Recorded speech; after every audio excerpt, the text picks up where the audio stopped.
Alright y'all, so we're back in February, which means we're back to black people being unnecessarily pandered to by corporate dickheads, and right-wingers who act like they wouldn't have killed MLK too. But since it is Black History Month, of course I'd like for my first discussion video to be about black music, and where's a better place to go to other than the only place where I wouldn't feel like a complete outcast? That's right, I'm talking about Africa. And for today's video, I want to talk about the rising record label that's been turning the incarcerated into rising artists, and how this could truly change the tide for the African music scene if done right.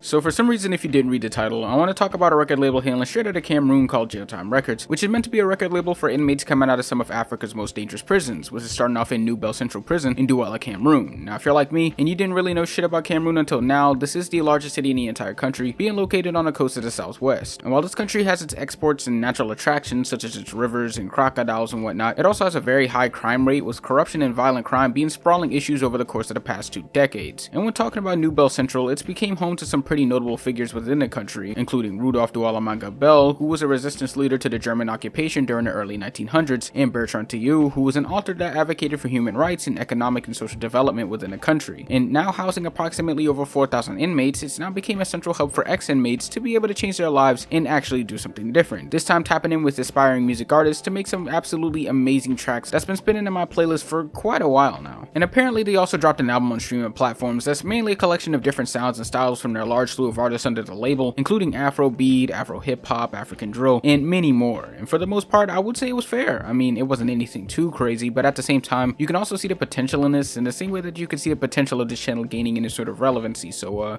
just give it a chance, you know? I mean, when I first discovered these guys, it was while I was letting my brain rot on new gen Facebook, aka Instagram, when the Hypebeast page posted the song Ngando by Empereur, in which caught my attention with its high energy and very eccentric music video that looks like something I'd see during a sleep paralysis. But still, the song was catchy and fun to listen to, alongside its many other tracks such as Show Me the Way by JJ and Savayer by Kingo DJ. That is his complete turn from the others, taking in the mainstream drill sound and giving it some loud and wild vocals and tons of energy to make for a nice little banger. I mean, it's well produced and has some faces I can definitely see building a substantial career with enough work, and with the backstory and help from ex-incarcerated turned producer Vito H and photographer Dion Roach, I can see this becoming something that can go beyond Cameroon and even beyond Africa one day. But at the end of the day, the world is a lot larger than we think, and every now and then a new door opens up for another slew of artists from another way of life to come through and break barriers. I'm just hoping that with whatever Jail Time Records has going on is able to really show the world how impactful the African music scene can truly be, especially since this sound is starting to become more and more mainstream thanks to the likes of Wizkid, Tems, Asake, and many more. And to be able to give people who are usually tossed at the bottom of the totem pole in society an opportunity to be creative and express themselves in music to hopefully one day create a gateway for other incarcerated people is truly a wonderful mission that can be inspiring to many around the continent of Africa. But as for me, I'll just be here wondering if I was supposed to eat all the fufu or just bake it until it's hard enough to use as a weapon. But that's mainly what I wanted to say for this video. I know it's a bit shorter than normal, as most of my videos been recently, but I've kind of just been taking this YouTube journey one step at a time and trying not to force anything more than what I really want to say, because the last thing I want to do is be a glorified Wikipedia article. But on that note, if you like the video, feel free to subscribe as well, follow my IG and Twitter, and follow Chocolate on Instagram for more illustrations. And on that note, I'll see you guys on Friday when I rank which jollof rice is better.